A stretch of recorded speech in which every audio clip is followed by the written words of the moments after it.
Hey everybody, welcome to ERT episode 2. My name is Derrick. And I'm Kara.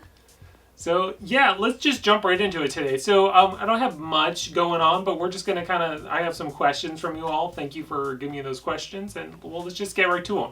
Alright, so first question comes from We the Coasters, and he asks, what is the worst wooden and steel roller coaster that we've been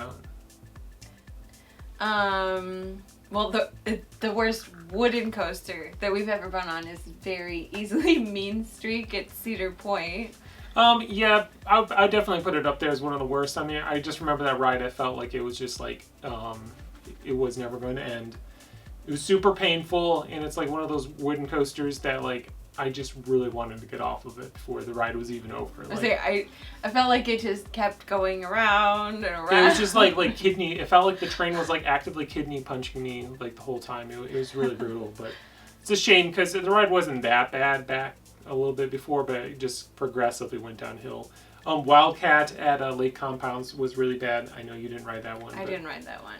Wasn't a good wooden coaster. But I didn't, speaking of Lake Compounds, I didn't really care for Boulder Dash either. Yeah, I mean, Boulder Dash has its pluses and minuses. Depending where you sit, it's better or worse. But I mean, it could use a little bit more love and tender care, I guess, or whatever. I mean, it was awesome how it like went into the trees and it used the terrain and all of that, but yeah, it was a rough ride. Yeah, steel coasters. I mean, the one that always pops right in my head is Green Lantern First Flight that was at Six Flags Magic Mountain. Just, first of all, it's just a boring ride at first. It was kind of like, what is the point of this? And then at the end, it just like flips you upside down, and then it like feels like it just drops you on your head or something is the best way to put it. And it was, I thought it like broke my arm or something and like smashed a rib or whatnot. It was like super painful. I was convinced that I broke something at first while we were sitting in that break waiting to you go to the station. You thought you broke an arm. I thought I broke my neck. Yeah, it was extremely painful. Bad. But the next question comes from Jason Meyer, and this actually one's for Kara. He wants to know, what was it like working at Disney? Oh, working at Disney was amazing. I did the Disney college program back in 2009. So this was before Derrick and I were married, before we were even engaged. I worked there for a total of 9 months. I started off in Magic Kingdom. I worked in merchandise, so I worked in the Emporium right on Main Street. And then when that part of my program ended, I extended and stayed and switched over to PhotoPass. And I worked in the water parks. So I worked at Blizzard Beach, Typhoon Lagoon, and it was amazing. The whole experience was incredible. I met some of the most amazing people from all over the world. We had a ton of fun working. Disney is an incredible atmosphere to work in. The way that they pump their employees up and their cast members up and get us excited to go out and make magic every single day. It was amazing. We did all sorts of crazy things. Now, that was 13 years ago. So well, let's just throw that out there. I mean, just in case you're curious. I mean, obviously some things might have changed in the program since then. I was never in the program, but... The program went away for a little bit during... program is back, so if you're interested... you have the opportunity, highly recommend it. You will learn things working at Disney that you will never learn anywhere else. Incredible experience. Okay. Well, Jason Meyer has 2 questions for us. So let's just go to the first one. He's wondering, what roller coaster do you think is next in line for like a makeover, like the Rocky Mountain construction treatment or like the Titan Track by GCI? I mean, the first one that kind of comes to my head is probably Roar at Six Flags America. Oh, yeah. I can't remember if that ride is getting Titan Track or not, but I know they're doing some like major retrack to it. But I know everybody's been saying that's a good contender for RMC. Yeah. Plus, give that park like maybe a good roller coaster. But a good roller coaster, singular. Yeah, I don't know. Some people enjoy some of their coasters, but man, different story. But yeah, I don't really think they're the best coasters there. Yeah, so there's Roar, and then I guess once again Wildcat at Lake Compounds. Now that is more of like a classic coaster, I think. So that might not exactly go under the knife as for, say, like Rocky Mountain Construction. I could see the case for maybe putting in some like Titan track at certain spots because you can kind of still pretend that's a wooden coaster. But it's just interesting because, I mean, like, Six Flags really went down the line with a lot of their wooden coasters and just like attacked them vigorously with that whole like RMC treatment. So not to say that there isn't wooden coasters out there that could definitely get this, but like which one in this line? I mean, it's definitely starting to slow down. You're starting to see some more like ground up roller coasters by RMC, but and obviously even in ground up with the Titan track, because technically that I keep forgetting what's it called? Like, what's the new roller coaster coming to Worlds of Fun? The wooden coaster. I can never remember the name of it. Starts with a Z, I think. I thought it started with a T. It's like something Zinger or something like that. Oh, it's got the round. Yeah, I just can't think of the name off the top of my head. Well, yeah, whatever. We'll look it up later. Yeah, we're such great coaster enthusiasts. So I can't remember it. But the second question that he had was, which coasters do we think will be scrapped within 5 years? I don't know, that's always a tough question. I mean, the biggest ones that always come to my head is probably like the aero looping coasters. A lot of those have been getting scrapped. I mean, there's like Carolina Cyclone, Corkscrew, Anaconda. Yes, obviously Anaconda. That one's terrible ride. Yeah. I mean, there's always even the fan base with these aero looping coasters. I understand it's like nostalgia, but let's be real, none of them are really that good of a ride. And the reason I say that just because of, I mean, technology has improved so much. A lot of those were like, it's pretty much like a guy designing it with like wires, and that's how they use it as their layout. And so now it's all like precision computer generated, so you can have ultra smooth track and whatnot. But yeah, you know, a coaster's bad when our 7-year-old who loves everything doesn't like it. Yes. Gets off and says, "I do not want to ride that again." Yeah, they're just. Yeah, I think half of us were just spoiled now. Like, we used to kind of overlook that, like, 20 years ago, like, getting bashed around. But now, like, especially, like, Rocky Mountain Construction really stepped up the game with, like, their super ultra smooth roller coasters. That it's, like, anything less than that, we're kind of like, what is this? So, I think Rip Ride Rocket is going to go away.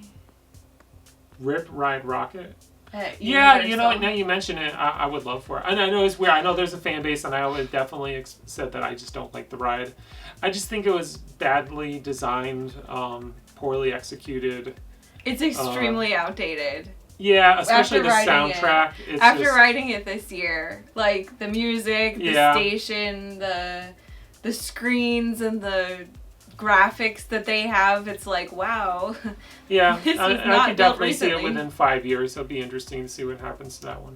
So the next question that we have, this one comes from Charged on PC, and it's actually kind of like pick this or that, and there's a couple of them. So the first one is Hersheypark or Six Flags Great Adventure. Oh.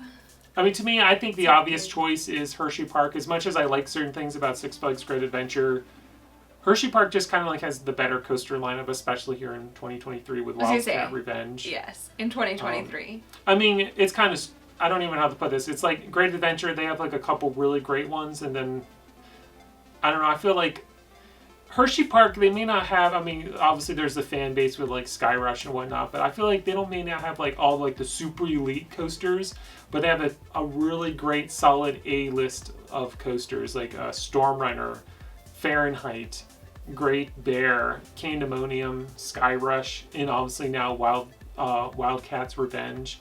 They're all going to be fun rides. I don't know if any of them would be like the best coaster in the world, but they're just solid lists. As versus like Great Adventure. I mean, El Toro used to be my favorite coaster for the longest time, but that thing just keeps falling down the rankings with me. It's just so bad, and maybe they should retrack it. Yeah, I mean, obviously it looks like the park is going to do something with it, but I'm just not that optimistic about it. Like, I thought, like, last year it was going to get some good major retracking done, and it felt like it was worse. So, yeah, I don't know.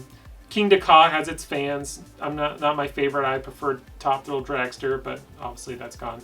Well, until whatever that turns into. Whatever happens there. And then obviously Nitro and Jersey Devil Coaster are kind of like the other good ones. But to me, everything else is just kind of like B, C-list coasters in the park. So, yeah, I would just pick. Now, okay, if we talk about other stuff, like I really like the Safari, but that's sort of separate than the park. Hershey has the water park that's which we've built done. You know, they have the zoo, but we have never actually we've never we keep done the talking about zoo. going over to the zoo, but we're just too busy riding the roller coasters, so we just haven't been there. But we do like Hershey's water park. It's a good way to cool off in the middle of the day. Our kids love it as a break. Yeah. From rides. And they have decent slides. Like their water coaster is pretty fun. Mm-hmm. So that's the first one. The next one is GaleForce or Jersey Devil Coaster. Oh, this is very easy. Yeah. I mean, I know what you're going to say. I love GaleForce. Yes. I mean, GaleForce is a great ride.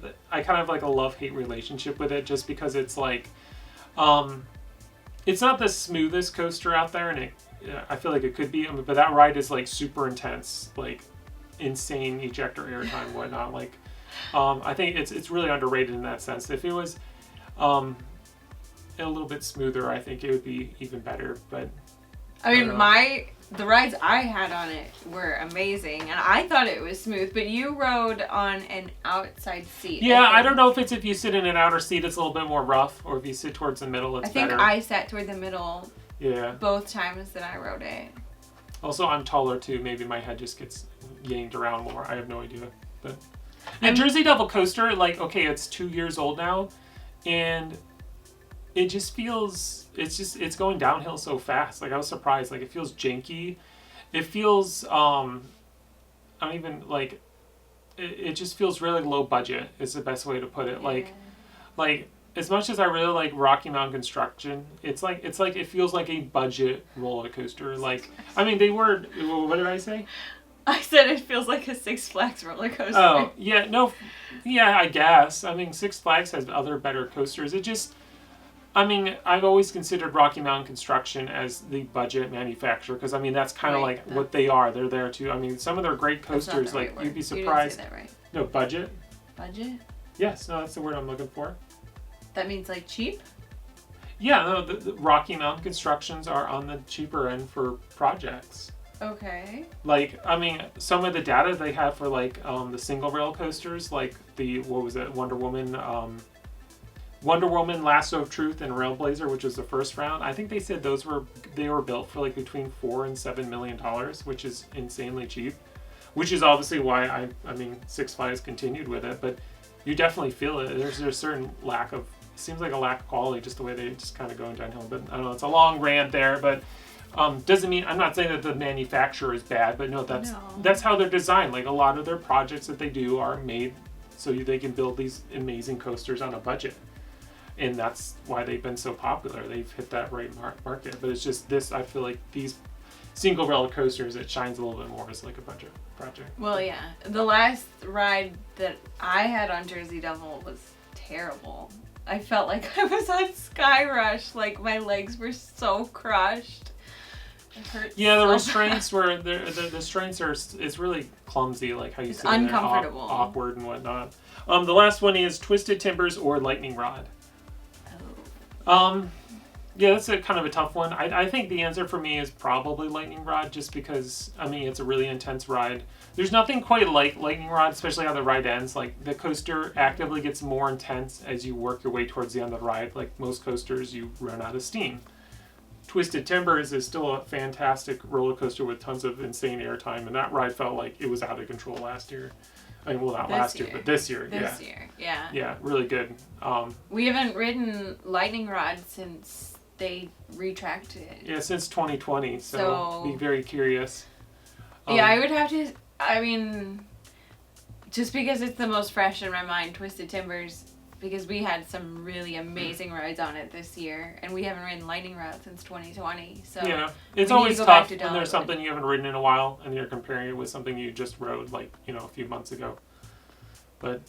yeah, I don't know, Twisted Timbers, all these Twisted Wicked, whatever, I always keep getting mixed up, but Twisted Timbers, like, man, that thing, I felt like it was really hauling, especially, it was so weird, like, we rode it, like, first thing in the morning, like, around 10:30, 11, and then we rode it again, like, at 1 o'clock, and just in that 2-hour span, felt like it was going, like, so much faster, but... it was a hot day. So you say Twisted Timbers, and I'm going to go with Lightning Rod. Yeah.